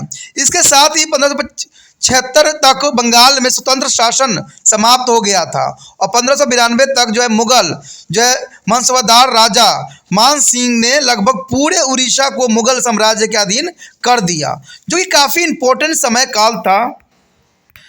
1581 में मुगल साम्राज्य कुछ क्षेत्रों में सिलसिलेवार में लड़ाई शुरू हो गई थी और बंगाल, बिहार, गुजरात और उत्तर पश्चिम असंतोष के मुख्य केंद्र थे और इस समस्या को मूल रूप थे अफगानी, जिन्हें मुगलों से हर जगह से जो बाहर निकाल दिया था। इसके अतिरिक्त जागीरों के कठोर प्रशासन के अकबर की नीति भी इसके लिए जिम्मेदार थी। एक नई नीति अपनाई गई जिसके तहत जागीरदारों को अपनी जागीरों का लेखा प्रस्तुत करने के लिए कहा गया। इससे असंतोष पैदा हो गया और जागीरदार विरोध में खड़े हो गए। मासूम खान काबुली सैन बेग और मिर्जा शरफुद्दीन और अरब बहादुर बागियों के मुख्य नेता थे। वहाँ तैनाती शाही अधिकारियों ने इस बगावत को दबाने की हर संभव कोशिश की, मगर कामयाबी नहीं मिल सका। अकबर ने तत्काल राजा टोडरमल और शेख फरीद बख्श के अधीन एक बड़ी फौज देकर उन्हें वहाँ भेजा। कुछ समय के बाद अजीज कोका और शहजाद खान को भी टोडरमल की सहायता के लिए भेज दिया गया और बागियों ने अकबर के भाई काजिम हकीम का जो है मिर्जा को, जो उस वक्त काबुल में था, अपना राजा घोषित कर दिया। परंतु शीघ्र ही मुगल सेनाओं ने बिहार, बंगाल और उसके आसपास के क्षेत्रों में विद्रोह को बहुत ही सफलतापूर्वक दबा दिया। तो इस प्रकार जो है इस क्षेत्रों में जो है अधिकार स्थापित करने में जो है महत्वपूर्ण योगदान दिया गया। उसके पश्चात है पंजाब और उत्तर पश्चिम क्षेत्रों में जो है जीत हासिल करना। कहते हैं पंजाब में मिर्जा हकीम अकबर के लिए समस्या खड़ी कर रहा था और उसने लाहौर पर हमला कर दिया। हकीम मिर्जा को उम्मीद थी कि वो बहुत से मुगल अफसर उसका साथ देंगे, परंतु किसी बड़े जो समूह ने उसका साथ नहीं दिया। अकबर ने खुद लाहौर की तरफ बढ़ने का फैसला किया। हालांकि मिर्जा तुरंत पीछे हट गया और अकबर ने पूरे क्षेत्र पर कब्जा भी कर लिया। उसकी सबसे पहली प्राथमिकता रही उत्तर पश्चिमी सीमांत क्षेत्रों की सुरक्षा व्यवस्थित करना। उसके बाद उसने काबुल की तरफ बढ़ना शुरू किया और उस प्रदेश पर विजय प्राप्त कर ली। काबुल का कार्यभार उसने अपनी बहन बख्तुन्निसा बेगम को सौंप दिया। बाद में राजा मान सिंह को वहां का सूबेदार तैनात किया गया और उसे जागीर के रूप में से दे दिया गया, जो कि काफ़ी इंपॉर्टेंट था। कहते हैं उत्तर पश्चिम क्षेत्र में जो अन्य गतिविधि विकसित हुई वह भी जो रोशन नाई की बगावत, जिसे काबुल और हिंदुस्तान के बीच का मार्ग पर कब्जा कर लिया था। रोशन नाई एक सैनिक सिपाही द्वारा स्थापित संप्रदाय था जिसे उस प्रदेश में पीर सेनाई कहते थे। उसका पुत्र उस पथ का सरदार था जिसके बहुत बड़ी संख्या में अनुयायी हुआ करते थे। अकबर ने रोशन नाई को दबाने और वहां मुगलों का नियंत्रण स्थापित करने के लिए बहुत बलशाली फौज का सेनापति बनाकर जनरल खान को वहां भेजा। जनरल खान की मदद करने के लिए सईद खान और जो है गखर और राजा बीरबल को भी अलग अलग सैनिक टुकड़ों को साथ वहां भेजा गया। एक सैनिक कार्रवाई के दौरान अपने अधिकारी सेना के साथ बीरबल मारा गया। उसे बगावत को दबाने के लिए राजा टोडरमल और राजा मान सिंह को नियुक्त किया गया और वे दोनों जो है रोशनाई के हराने में कामयाब रहे। तो यहाँ पर जो है बीरबल को जो है खोना अकबर के लिए सबसे बड़ी जो है आघात थी, क्योंकि इस बीरबल के कारण ही इसने कई क्षेत्रों को जीतने में जो है अकबर को सहायता भी किया था। लंबे समय तक अकबर कश्मीर को जीतने के लिए उस पर आंखें अड़ाई रहा और 1586 में कश्मीर मुगल साम्राज्य में शामिल कर भी लिया गया। कहते सिंध में उत्तर पश्चिम में अभी भी कुछ जो है रियासी क्षेत्र स्वतंत्र थे और 1590 में अकबर ने खाने खां को जो है मुल्तान का गवर्नर नियुक्त कर दिया और उसे जो बलोचियों को हराने के लिए कहा, जो उस क्षेत्र को एक जनजाति थी, और उस पूरे प्रदेशी क्षेत्र को जीतने का आग्रह किया। सबसे पहले जो है ठट्टा पर अधिकार किया गया और जो है मुल्तान के सूबों में उसे जो है सरकार के रूप में स्थापित भी किया गया। आसपास के क्षेत्रों में बलूचों के साथ झड़प होती रही। अंत में वर्ष 1595 में पूरे उत्तर पश्चिमी क्षेत्र पर मुगलों की जो है संपूर्ण जो है स्वराज्यता स्थापित कर दी गई। उसके पश्चात था दक्कन क्षेत्र पर जो है अकबर का पुण्य अधिकार। कहते हैं 1590 के पश्चात दक्कन के प्रदेशों को मुगलों के नियंत्रण के अधीन लाने के लिए दक्कन नीति को जो है साकार रूप दिया गया। इस अवधि के दौरान दक्कन के प्रदेशों में आंतरिक तनाव और निरंतर युद्ध चलते रहे और 1591 में जब अकबर ने दक्कन प्रदेशों को उपहार भेजकर यह संदेश भिजवाया कि वह मुगलों के जो है प्रभुसत्ता को स्वीकार कर ले, परंतु इसमें उसे कोई विशेष सफलता नहीं मिली। अब अकबर ने आक्रमण की नीति अपनाने का निर्णय किया और पहला अभियान उसने अहमदनगर के लिए कूच किया, जिसके सेना नायक थे राजकुमार मुराद और अब्दुल रहीम खान। 1595 में मुगल सेनाओं को जो अहमदनगर पर आक्रमण कर दिया गया और उसके शासकी चंदा बीवी ने मुगलों का मुकाबला करने का फैसला स्वयं ही किया और उसने सहायता के लिए बीजापुर के इब्राहिम आदिल शाह और गोलकुंडा को जो है कातुल शाह को संपर्क किया, परंतु उसे कोई सफलता नहीं मिली। घमासान युद्ध हुआ। दोनों तरफ भारी नुकसान होने के बाद एक समझौता किया गया, जिसके तहत चांदी बीवी के बरार मुगलों के हवाले कर दिया। कुछ समय के बाद चंदा बीबी ने बरार को वापस लेने के लिए फिर से हमला कर दिया और इस वक्त जो है निज़ामशाही, कुतुबशाही और आदिलशाही टुकड़ियों ने मिलकर मोर्चा संभालने का निर्णय भी किया। मुगलों को भारी नुकसान हुआ और इसके बावजूद वो अपनी स्थिति बनाए रखने में कामयाब भी रहे और इस बीच मुराद और खाना खां में आपस में गंभीर मतभेद पैदा होने से मुगलों का ताकत घटने लगा। इसलिए अकबर ने खाना खां को वापस बुला लिया और दक्कन में जो है अबुल फजल को नियुक्त कर दिया और 1598 में राजकुमार मुराद की मृत्यु के बाद राजकुमार दयानियाल और खाना खां को दक्कन भेजा गया। अहमदनगर जीत लिया गया और जल्द ही मुगलों ने जो है असीरागढ़ और उसके आसपास के क्षेत्रों को जीत लिया। बाजीपुर के अलीदह शाह ने भी मित्रता दर्शाई और राजकुमार दयानियाल ने अपनी पुत्री का विवाह का प्रस्ताव भेजा। इसी बीच चंद बीबी का भी देहांत हो गया। अब दक्कन में मुगलों के प्रदेश में असीरागढ़ और बुरहानपुर और अहमदनगर और बरार शामिल हो चुका था, जो कि काफ़ी इम्पोर्टेंट था। प्रदेशी विस्तार के साथ साथ अकबर ने सेना नायक के जो है मुगल अभिजातों में मिलाने की नीति को भी शुरू कर दी और इस नीति ने मुगल साम्राज्य को काफ़ी फ़ायदा पहुंचाया। मुगल शासक अपनी नई जीतों के लिए सेना नायकों को और उनकी सेनाओं की सहायता हासिल करने में कामयाब भी हो गए और मुगल अभिजातों की भूमिका इतने बड़े साम्राज्य को शासन कार्य को चलाने के लिए भी मदद के रूप में उपलब्ध थी। इसके अतिरिक्त उसके साथ शांतिपूर्ण संबंध को वजह से जो है साम्राज्य में शांति भी सुनिश्चित हुई। सेना नायकों को भी इस नीति से काफ़ी फायदा हुआ। अब वह अपने अपने क्षेत्र को अपने पास रखकर अपनी इच्छा अनुसार शासन कर सकते थे। इसके अतिरिक्त उन्हें जागीर और मानसब भी दिए गए। इस प्रशासनिक उपायों के संबंध में हम आगे जो है पढ़ेंगे, जिसको आगे चर्चा करेंगे। अगर आप देखते रहोगे तो आपको उस पाठ का भी वीडियो आपको प्राप्त अवश्य होगा। उन्हें जागीर में जो प्रदेश दिए जाते थे वो अक्सर उनके अपने साम्राज्य से बड़े होते थे। इससे उन्हें दुश्मनों और बागियों से भी सुरक्षा प्राप्त हुई। कई मानसबदारों का वतन जागीर के रूप में उन्हें अपना प्रादेशिक क्षेत्र भी दे दिया गया, जो वंशागत था और उसे किसी को जो है हस्ताक्षरित नहीं किया जा सकता था। अकबर के अधीन हुए प्रादेशिक विस्तार ने मुगल साम्राज्य को निश्चित आकार दे दिया और प्रादेशिक विस्तार के बात करें तो अकबर के बाद बहुत कम प्रदेश साम्राज्य में शामिल हो सके थे। शाहजहां और औरंगजेब के काल में दक्कन और उत्तर पूर्व भारत के कुछ ही प्रदेश साम्राज्य में शामिल जरूर हुए थे, लेकिन देखा जाए तो अकबर ने जो यहाँ पर बहुत ही अच्छा नीति का अनुसरण किया और कहते हैं 50 साल तक जो है राज्य किया। कहते हैं 50 साल कम अवधि नहीं होती है, जो कि ये मैप में भी दर्शाया गया है। चलिए देखते हैं मैप क्या है। 1605 में अकबर की मृत्यु हो गई, लेकिन मृत्यु के पश्चात जो है उसकी साम्राज्य नहीं बढ़ा, लेकिन उसके समय अवधि में देख सकते हो कि भारत के हर क्षेत्र में जो है इसने अपना दबदबा हासिल किया और हर क्षेत्र में जो है अपना अधिकार स्थापित किया, चाहे वो ठकट्टा हो, मुल्तान हो, दिल्ली हो, ठीक है, चाहे मुल्तान हो, अजमेर हो, मलवा हो, अहमदाबाद हो, गुजरात हो, हर क्षेत्र में आप देख सकते हो, कश्मीरी हो, काबिल हो, कंधार हो, हर क्षेत्र में अपना जो है इसने दबदबा हासिल किया। यहाँ तक कि बंगाल, बिहार, इलाहाबाद, हर क्षेत्र में, लेकिन कुछ क्षेत्रों में नहीं कर सका, वो क्षेत्र थे। यहाँ पर आप देख सकते हो कि नीचे क्षेत्र में जो है अहमदनगर है, गोलकुंडा है, बीजापुर है, विदल है, पीलीनगर है। उस क्षेत्रों में जो है अकबर ने अपना शासन स्थापित नहीं कर सका, लेकिन कहते हैं इस समय दौरान उसने काफ़ी क्षेत्रों को जीता।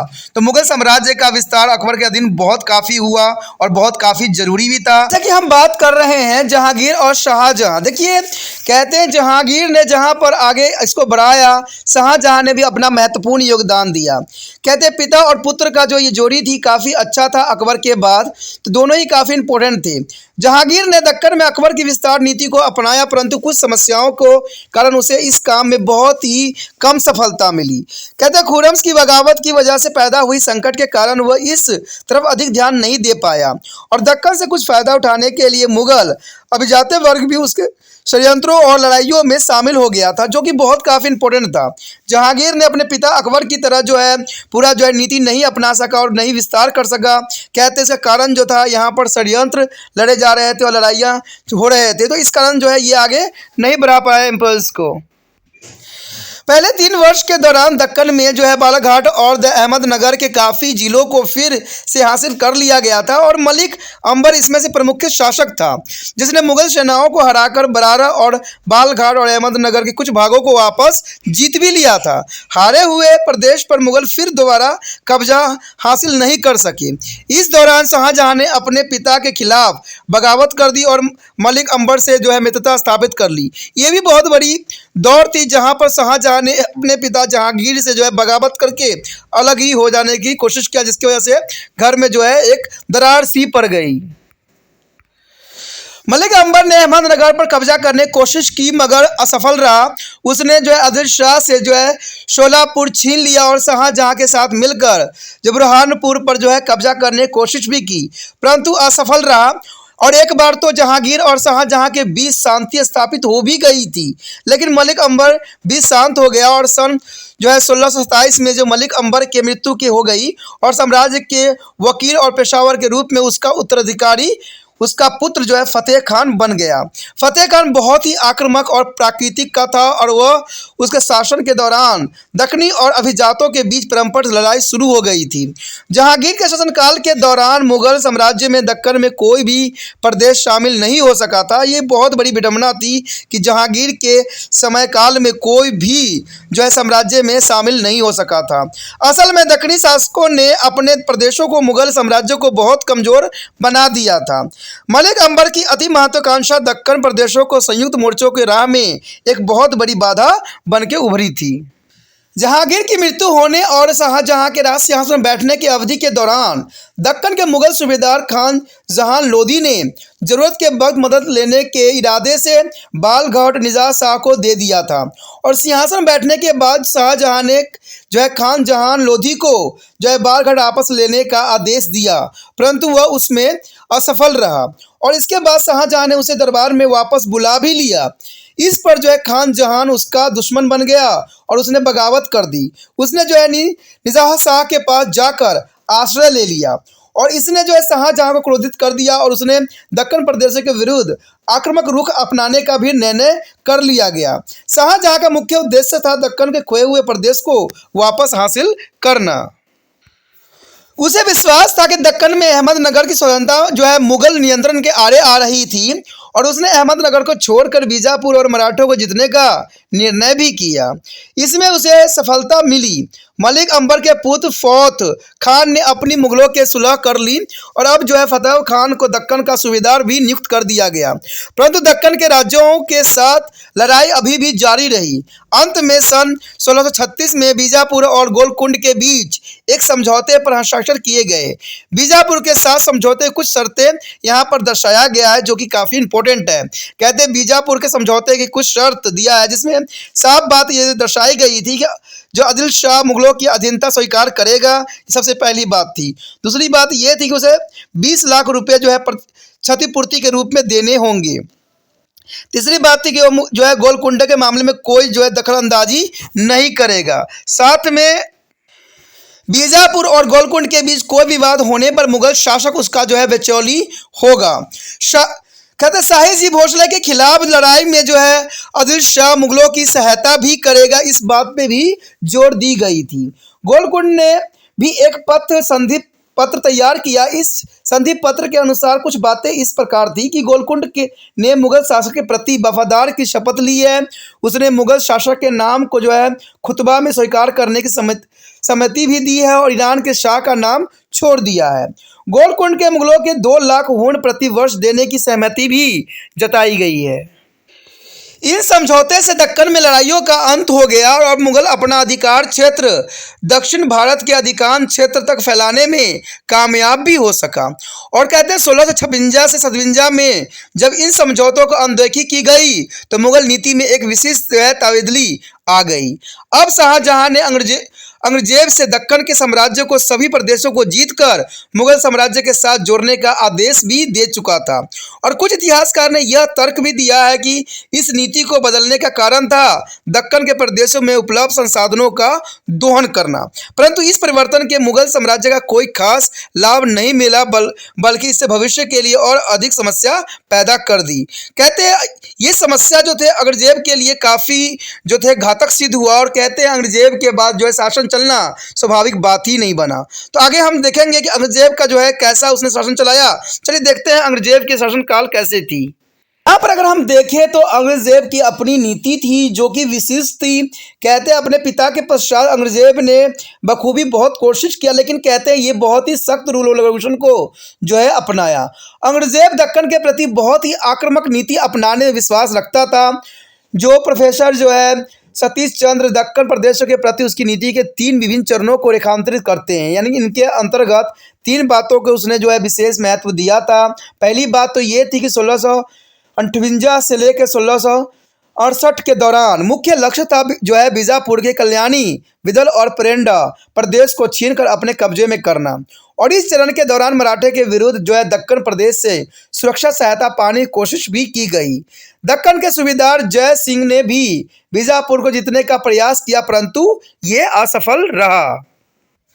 उसके बाद दूसरी नीति ये थी कि 1668 से 1684 के दौरान इस नीति में 3 थोड़ी तब्दीली की गई थी और आदिल शाह की मृत्यु, शिवाजी की बढ़ती शक्ति और गोलकुंडा प्रशासन के 2 भाइयों जो अखरनान और जो है मदनान से मुगल नीति को प्रभावित किया। कहते गोलकुंडा में शिवाजी और बीजापुर के साथ जो है मुफ्त समझौता करने की कोशिश भी की गई, बट मराठे घेरने और औरंगजेब की कोशिश को कोई बहुत ज़्यादा कामयाबी नहीं मिल सकी। कुछ छोटी छोटी जो है तब्दीलियाँ और जल्दी जल्दी पैदा होने वाली तनाव किसी न किसी रूप में जारी कंटिन्यू थी। तीसरे चरण की हम बात करें तो अत्यंत महत्वपूर्ण रहेगा कि तीसरे चरण में जो है 1684 से लेकर 87 के बीच औरंगजेब ने दक्कन के प्रदेशों को जो है खुल्ला अपने राज्य में शामिल करने की नीति को जो है बखूबी अपना लिया। औरंगजेब ने बीजापुर की घेराबंदी की खुद निगरानी करना शुरू कर दिया और 1687 से लेकर 1707 तक मराठे के साथ लड़ाई जारी रही और औरंगजेब ज़्यादातर वक्त जो है दक्कन में रहा और उसने इस क्षेत्र को मुगल नियंत्रण के अधीन कायम रखा। परंतु 1707 में उसकी मृत्यु के बाद, यानी जब उसकी मृत्यु हो गई औरंगजेब की दक्कन में औरंगजेब में, तो उन्होंने फिर से स्वतंत्रता पाने के लिए प्रयास किया और बहुत कम समय में उसने सफलता भी पा ली। दक्कन के अतिरिक्त औरंगजेब उत्तर पूर्व क्षेत्र में जो है असम तक मुगल शक्ति का विस्तार करने में कामयाब भी था और इस क्षेत्र में मुगलों की सबसे बड़ी सफलता थी जो है अहोम साम्राज्य, यानी असम के मीर जो है जुमला और बंगाल के सूबेदारों के अधीन लाकर अपने साथ जोड़ना। एक अन्य महत्वपूर्ण उत्तर पूर्व की विजय थी जिसमें बंगाल नए गवर्नर शाइस्ता खान के अधीन 1664 में जो है चटगांव की जीत की। अहोम साम्राज्य पर जो है बहुत लंबे समय तक सीधा नियंत्रण नहीं रखा जा सका और वहाँ तनाव मुगल फौजदार की जो है विरोध सहना पड़ा और वहाँ नियमित रूप से लड़ाई होती ही रही और 1680 तक अहोम के शासकों ने कामरूप पर जीत हासिल कर ही ली और वहाँ मुगल नियंत्रण समाप्त हो गया। कहते ये काफ़ी इंपॉर्टेंट और काफ़ी जरूरी था। यहाँ पर जो हमारे अत्यंत महत्वपूर्ण टॉपिक आया है मुगल शासन के लिए चुनौतियाँ। देखिए मुगल शासन के लिए बहुत चुनौती थी। जहाँ से बाबर ने स्टार्ट किया वही अंग्रेजेब के जो है अंत तक जो है मुगल साम्राज्य की पतन सी हो गई।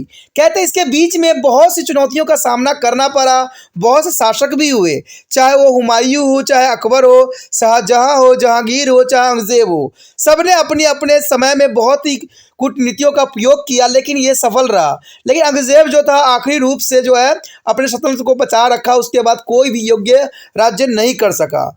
इसी के अंतर्गत हमारा जो यहाँ पॉइंट आया है मुगल शासन की चुनौती और लड़ाइयाँ और संधि की बातचीत। कहते हैं औरंगजेब के अधीन मुगल साम्राज्य के अधिकतम प्रदेशी सीमाओं तक अपनी पहुंच बना ली थी और लगभग कहते हैं आधुनिक भारत कहे जाने वाले संपूर्ण क्षेत्र को जीत भी लिया था। परंतु उसका शासन जटों और शतरंजमियों, अफगानी और सिखों और मराठों की आम बगावतों से परेशानी था। अकबर के अधीन राजपूत मुगलों की सहायता के एक महत्वपूर्ण आधार की तरह जो है उभरे और बाद में जो है जहांगीर और शाहजहां के अधीन भी हुए। परंतु औरंगजेब के अधीन उन्होंने खुद को जो है पराया अनुभव करना शुरू कर दिया और धीरे धीरे प्रशासनिक ढांचे में उन्होंने अपना जो है स्थान भी खो दिया। औरंगजेब के अधीन मराठे के मुगलों की सत्ता को बहुत बड़ी चुनौती दी गई थी। कहते हैं औरंगजेब के लिए बहुत ही मुश्किल साम्राज्य था। दक्कन के प्रदेशों में मुगलों की विस्तार योजनाओं का कड़ा विरोध भी किया गया और उत्तर पश्चिमी सीमांत प्रदेश में भी कुछ समस्या वाले स्थान थे और मुगलों को जो है इन बाधाओं को दबाना भी पड़ा। और इस प्रकार हम देखते हैं कि मुगल साम्राज्य की स्थापना और इसके विस्तार की प्रक्रिया के दौरान मुगलों को विरोध का सामना करना ही पड़ा और विविध उपयोगों को सिद्ध नीतियों को अपनाकर अपने तरीके से समझौता करने पड़े। यहाँ हम उन सभी मामलों को संक्षिप्त में जानेंगे कि भाई किस प्रकार जो है यहाँ पर जो है मुगल साम्राज्यों ने अपनी जो है कूटनीति का उपयोग किया और किस प्रकार जो है उन्होंने समझौता किया। चलिए देखते हैं पहला पॉइंट किसके अंतर्गत है। पहला पॉइंट आता है राजपूत के अंतर्गत। कहते हैं राजपूत ने मुगलों के नाक में दम कर रखा था, तो ये बहुत इंपॉर्टेंट बात रहेगी। राजपूताना में जो मुबारा एकत्र ऐसा क्षेत्र था जो अकबर के शासनकाल के दौरान मुगलों के अधीन नहीं आ सका, लेकिन जहांगीर ने जीतने के लिए लगातार दबाव बनाए रखा और लड़ाई के एक लंबे सिलसिले के बाद राणा अमर सिंह ने अंत में मुगलों के अधिपत्य को मंजूर भी कर लिया। कहते मेवाड़ के जीते गए सभी प्रदेश चित्तौड़ के किले सहित राणा अमर सिंह को लौटा दिए गए और इसके साथ ही उसके पुत्र कर्ण सिंह को एक बड़ी जागीर भी दी गई। जहांगीर और शाहजहां के शासन के दौरान राजपूतों ने आमतौर पर मुगलों के साथ मित्रता का व्यवहार भी किया और बहुत ऊंचे जो है मान सवोक तक जो है काबिज भी रहे। शाहजहां के दक्कन और उत्तर पश्चिम क्षेत्रों की लड़ाइयों के लिए जो है राजपूत सैनिक पर अधिक विश्वास था। औरंगजेब के शासन के दौरान राजपूतों के साथ जो है मुगलों के रिश्तों में जो है दरार सी भी आ गई थी, खास तौर पर जो है मेवाड़ा और राज सिंहासन के उत्तराधिकारी के मामले में। कहते उत्तराधिकारी को समर्थन देने के कारण राजपूत नाराज हो गए और जोधपुर पर उसका कब्जा भी मुगल राजपूत संबंध के लिए एक झटका साबित हुआ और धीरे धीरे राजपूत मुगल शासन के अलग हो गए और असल में अभिजात और शक्तिशाली राजपूत क्षेत्र के अभाव में मुगलों के लिए चारों तरफ के क्षेत्र पर नियंत्रण रखने के काम में अंत में काफ़ी नुकसान झेलना पड़ा, खास तौर पर तब जबकि उन्होंने मराठों को समझौता वार्ता करनी पड़ी। तो कहते हैं बहुत ही जो है यहाँ पर मराठों ने अपना जो है दिक्कत पेश किया सभी जो है मुगल एम्पायरों के समक्ष। उसके पश्चात हमारे समक्ष है दक्कन का क्षेत्र। देखिए दक्कन का क्षेत्र का भी अपना एक विशेष स्थान है। अकबर के अंतिम दिनों में और जहांगीर के आरंभिक दिनों में मलिक अंबर के अधीन अहमदनगर जो है मुगल ताकत की चुनौती देने शुरू कर दिया था। मलिक अंबर बीजापुर के समर्थन पाने में भी कामयाब हो गया था और शाहजहां के शासनकाल में अहमदनगर, बीजापुर और गोलकुंड के दक्कन नव साम्राज्यों में फिर से मुगलों के साथ लड़ाई शुरू हो गई थी और सबसे पहले अहमदनगर के पराजय हराया गया, पराजय किया गया और इसके अधिकांश प्रदेश को मुगल साम्राज्य के साथ जोड़ भी दिया गया था।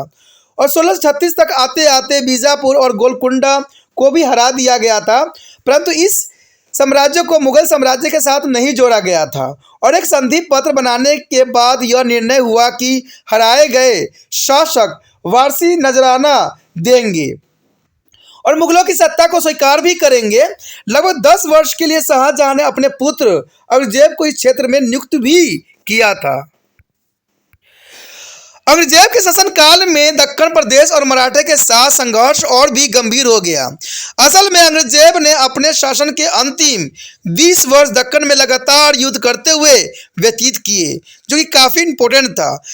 कहते हैं 1687 तक बीजापुर और गोलकुंड के दक्कनी साम्राज्य को मुगल साम्राज्य के साथ जोड़ भी दिया गया था, परंतु दक्कन में औरंगजेब द्वारा खर्च किया गया समय और धन और मुगलों के साम्राज्य के लिए बहुत बड़ा अवैध साबित हुआ, यानी बहुत काफी जो है घातक सिद्ध हुआ। क्योंकि 20 वर्ष तक दक्कन क्षेत्रों में लगे रहना औरंगजेब के लिए बहुत ही चिंता और बहुत ही जो है साम्राज्य के लिए नुकसान का सबब भी था। उसके पश्चात था मराठा। कहते हैं 17वीं सदी के मध्य में शिवाजी के नेतृत्व के अधीन मराठे दक्कन बहुत शक्तिशाली बल के रूप में उभरे और उन्होंने जो है मुगलों के अधिकार को चुनौती देना शुरू भी कर दिया था। शिवाजी ने 1656 में अपनी जो है आक्रामक कार्रवाई शुरू भी कर दी और जवली का राज्य अपने अधित्व में कर भी लिया। कुछ समय के बाद शिवाजी के बीजापुर प्रदेश पर आक्रमण कर दिया और 1659 में जो है बीजापुर के सुल्तान को अपने जनरल अफजल खां के शिवाजी पर विजय प्राप्त करने के लिए भेजा, परंतु शिवाजी उसकी जो अफजल खां तुलना में बहुत चतुर निकले और उन्होंने उसकी हत्या भी कर दी। अंत में 1662 में बीजापुर के सुल्तान ने शिवाजी के साथ एक समझौता किया, जिसके तहत उन्हें जीते गए प्रदेश के स्वतंत्र शासक बना दिया गया। अब शिवाजी ने मुगल प्रदेशों को जो है नुकसान पहुंचाना शुरू कर दिया और औरंगजेब ने दक्कन के जो है सूबेदार शाइस्ता खान को एक बहुत बड़ी सेना देकर शिवाजी के पास भेजा और उन दोनों के बीच जो है पुरंदर के 1665 में संधि पत्र पर हस्ताक्षर भी किए गए, जिसके तहत शिवाजी द्वारा जीते गए 35 किलो में से जो है 23 किले मुगलों के वापस करने के लिए वह तैयार भी हो गया। शेष बचे 12 किले, जिनकी वार्षिक आय 1 लाख थी, शिवाजी के पास छोड़ दिए गए। शिवाजी को आगरा के मुगल दरबार में आने का आग्रह भी किया गया, परंतु जब शिवाजी वहां पहुंचे तो उनसे दुर्व्यवहार किया गया और उन्हें बंदी भी बना लिया गया। वे 1666 में बचकर निकल भागे और रायगढ़ पहुंच गए। तब से लेकर उन्होंने मुगलों के विरोध लगातार युद्ध जारी रखा और बहुत शीघ्र ही उन्होंने जो उन सभी किलों को वापस जीत लिया जो उन्होंने मुगलों के वापस किए थे और 1670 में उन्होंने जो सूरत के दूसरी बार लूट लिया। कहते 1674 में शिवाजी ने रायगढ़ को अपनी राजधानी भी बना लिया और राज्य अभिषेक करवाने के बाद छत्रपति की उपाधि ग्रहण भी कर ली। इससे कुछ ही समय बाद उन्होंने दक्षिण भारत में एक बहुत बड़ा अभियान भी चलाया, जो वेल्लोर में सिज्जी और कर्नाटक में कई जिले जीत लिए। 6 वर्ष तक शासन करने के बाद 1680 में उनकी जो है मृत्यु हो गई। इस छोटी सी अवधि में उन्होंने मराठा साम्राज्य की नींव रखी, जिसने जो है लगभग 1.5 शताब्दी तक जो है पश्चिम भारत में शासन भी किया। शिवाजी के उत्तराधिकारी थे उनके पुत्र संभाजी। बहुत से मराठा प्रमुखों ने संभाजी का समर्थन नहीं किया। शिवाजी के दूसरे पुत्र राजाराम की सहायता भी की और आंतरिक लड़ाई में मराठा शक्ति को कमजोर भी कर दिया। अंत में औरंगजेब द्वारा जो है संभाजी को पकड़कर जो है 1689 में जो है मौत के घाट उतार दिया गया। जो पहले पुत्र को जो है औरंगजेबों ने मौत के घाट उतार दिया और संभाजी के उत्तराधिकारी बने राजा राम। क्योंकि संभाजी के पुत्र बहुत छोटे थे, इसलिए राजा राम को जो है उनका जो है उत्तराधिकारी बना दिया गया और 1700 में जो है राजा राम की मृत्यु हो गई, उनके उत्तराधिकारी बने। उसका माता ताराबाई के सिंहासन के अधीन उनके छोटे पुत्र शिवाजी तृतीय जो है मराठे का खिलाफ विजय की असफलता का मुख्य कारण भी बना। ताराबाई की ऊर्जा और उसकी प्रशासनिक प्रतिभा काफी जो है औरंगजेब के लिए सर का दर्द बन गया, क्योंकि ताराबाई अपनी कूटनीतियों से जो है औरंगजेब को बहुत ही परेशान किया। परंतु मुगल मराठों के 2 विरोधी गुटों में बांटने में कामयाब भी हो गया। एक ताराबाई के अधीन और दूसरा जो है संभाजी के पुत्र शाहू के अधीन जो है अंग्रेजों ने 2 भागों में इसको विभक्त कर दिया। साहू जो लंबे समय तक मुगल दरबार में रहे थे, यानी साहू पहले से ही मुगल साम्राज्य में जो थे और छोड़ भी दिए गए थे। एक चितवा पावन जो ब्राह्मण बालाजी विश्वनाथ की सहायता से उसने ताराबाई को शासन से हटाने में कामयाब भी हासिल कर लिया था। उसके पश्चात था उत्तर पश्चिमी क्षेत्र पे जो है इनका क्या चुनौतियों का सामना करना पड़ा। कहते हैं अगर उत्तर पश्चिमी की बात करें तो काबुल जो है गजनी, कंधार और अकबर के जो है बहुत ही बिखरे हुए सीमांत प्रदेशों के रूप में समझा जाता है और इसलिए जो है 1595 में कंधार पर अपना कब्जा भी कर लिया गया था। 17वीं शताब्दी में उत्तर पश्चिमी सीमांत मुगलों के गतिविधियों का मुख्य क्षेत्र था और जहां 1625 से 26 तक रोशन नाई के तो पूरी तरह हरा दिया गया था, परंतु कंधार पारसियों और मुगलों के बीच आपसी लड़ाई का कारण भी बन गया।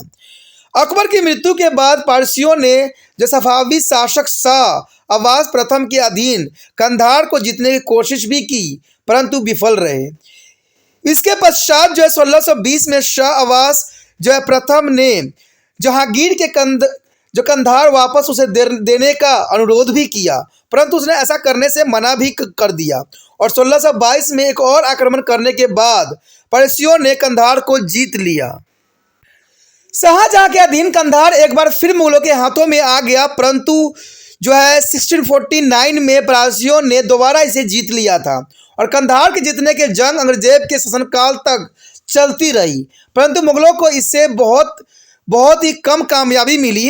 कहते इस मौकों को अपने नियंत्रण में रखने के लिए शाहजहां को जो है वल्लक की लड़ाई में बुरी तरह हार देखनी पड़ी और मुगलों को इस लड़ाई में धन और जो है मानव बल का भारी नुकसान उठाना पड़ा।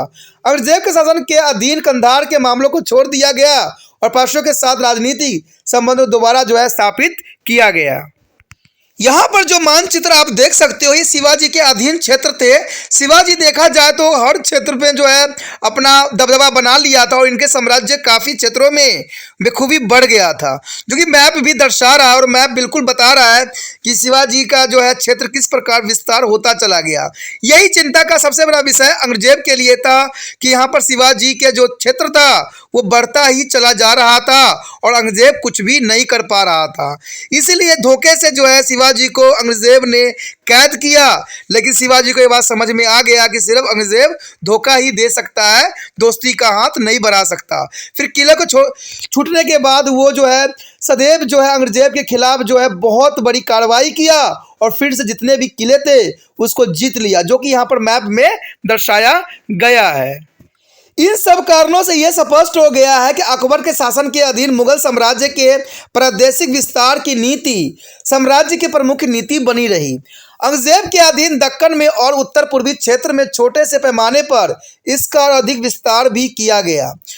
उसके शासनकाल के दौरान मुगल साम्राज्य के पास बहुत बड़ा क्षेत्र था, परंतु मुगल शासन के पतन के चिन्ह भी औरंगजेब शासन में ही दिखाई देने लगे थे। राजपूतों जैसी संभावित प्रादेशिक ताकतों के साथ संबंध टूटने और दक्षिणी प्रदेश और मराठा के साथ संबंध में आई खटास ने मुगल साम्राज्य की एकता और स्थिरता को हिलाकर रख दिया। उसके उत्तराधिकारियों के अधीन साम्राज्य में जो है विघटन होता रहा था, जो कि बहुत काफ़ी जो है इम्पोर्टेंट था, क्योंकि उसके उत्तराधिकारी में हमेशा जो है विघटन की जो है देखने को मिले।